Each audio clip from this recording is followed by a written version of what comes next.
আচ্ছা দেখো, বোর্ডে যে প্রশ্নটা লেখা আছে, আমরা অনেক সময় সংখ্যা পদ্ধতিতে এরকম প্রশ্ন দেখে ঘাবড়ে যাই যে প্রশ্নের সমাধান কি হতে পারে।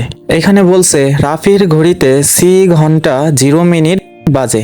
অনন্ত বলল তোমার থেকে আমার ঘড়ি 1 ঘন্টা স্লো, অনন্তর ঘড়িতে কয়টা বাজে? তো এরকম প্রশ্ন কিন্তু খুব সহজেই সমাধান করা যায়। প্রথমেই তোমাকে যে বিষয়টা লক্ষ্য করতে হবে যে এখানে যে সি আছে, এটা কোন সংখ্যা পদ্ধতিতে আছে? এটা আছে হেক্সাডেসিমাল সংখ্যা পদ্ধতিতে। কারণ আমরা জানি যে হেক্সাডেসিমাল সংখ্যা পদ্ধতিতে সি কে কত ধরা হয়? 12। এখন এইটা হেক্সাডেসিমাল পদ্ধতিতে 12টা বাজে, কিন্তু প্রকৃতপক্ষে 12টা বাজে কিনা এটা আমাকে যাচাই করে দেখতে হবে।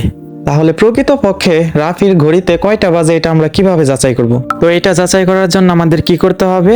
এখানে যে হেক্সাডেসিমাল সংখ্যা পদ্ধতিটা আছে, এটাকে আমরা ডেসিমাল অর্থাৎ দশমিকে প্রকাশ করব। তাহলে চলো আমরা প্রথমে এখানে যে হেক্সাডেসিমাল সংখ্যা পদ্ধতিতে সি আছে, এটাকে আমরা দশমিকে নিয়ে যাই। তো সি এটা আছে হেক্সাডেসিমালে, আমরা এটাকে নিয়ে যাব দশমিকে। আমরা জানি হেক্সাডেসিমাল থেকে দশমিকে যাওয়ার জন্য কি করতে হয়? হেক্সাডেসিমালের যে সংখ্যাগুলো থাকবে, এই সংখ্যাগুলোকে হেক্সাডেসিমালের ভিত্তি দ্বারা গুণ করতে হবে এবং প্রাপ্ত গুণফল যোগ করতে হবে। তাহলে এখানে সি মানে কত? 12। 12-এর সাথে হেক্সাডেসিমালের বেস কত? 16 গুণ করে দিব। যেহেতু এখানে একটা সংখ্যাই আছে, এই জন্য আমাদের এখানে আর কোনো সংখ্যা যোগ করতে হবে না। এবার আমাদের পূর্ণ সংখ্যার ক্ষেত্রে পাওয়ার বসাতে হবে ডান দিক থেকে। পাওয়ার বসাতে হবে প্রথমে 0। যেহেতু এখানে একটা বেশি আছে, আমরা পাওয়ার ডান দিকে একটা পাওয়ার শুধুমাত্র 0 বসিয়ে দিলাম।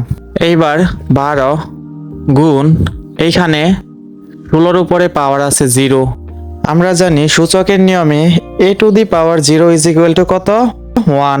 তাহলে 16-র উপরে পাওয়ার 0, এটার মান হবে কত? 1। তাহলে এটার ফলাফল দাঁড়াচ্ছে 12 একে 12, যেটা আমাদের দশমিকে প্রকাশ হয়ে গেল। এইবার আমরা বুঝতে পারলাম যে প্রকৃতপক্ষেও রাফির ঘড়িতে 12টা বাজে। তাহলে এবার অনন্ত বলল তোমার থেকে আমার ঘড়ি 1 ঘন্টা স্লো। পূর্বে আমরা জানতে পারলাম যে রাফির ঘড়িতে বাজে 12টা, অনন্তর ঘড়ি 1 ঘন্টা স্লো। তাহলে আমরা 12টা থেকে 1 বিয়োগ করে দেব। তাহলে ফলাফল কত হচ্ছে? 11। এইবার আমরা বুঝতেই পারতেছি যে অনন্তর ঘড়িতে 11টা বাজে। আমি আবারও বলতেছি, যখন এরকম কোনো প্রশ্ন করবে, তুমি কি করবা? যে এইখানে যে সংখ্যা পদ্ধতিটা দেওয়া থাকবে ওইটারে দশমিকে নিয়ে যাবা। দশমিকে নিয়ে যাওয়ার পর তুমি বুঝতে পারবা যে প্রকৃতপক্ষে আমাদের এইখানে সংখ্যাটা কত আছে। এবার রাফির ঘড়িতে সি বাজে, তার মানে আমরা সি কে দশমিকে নিয়ে যাব। বুঝতে পারলাম যে রাফির ঘড়িতে কয়টা বাজে? 12টা। এবার অনন্ত বলছে তোমার থেকে আমার ঘড়ি 1 ঘন্টা স্লো। তাহলে 12টা থেকে আমরা 1 ঘন্টা মাইনাস করে দিলাম। উত্তর কত হলো? 11টা।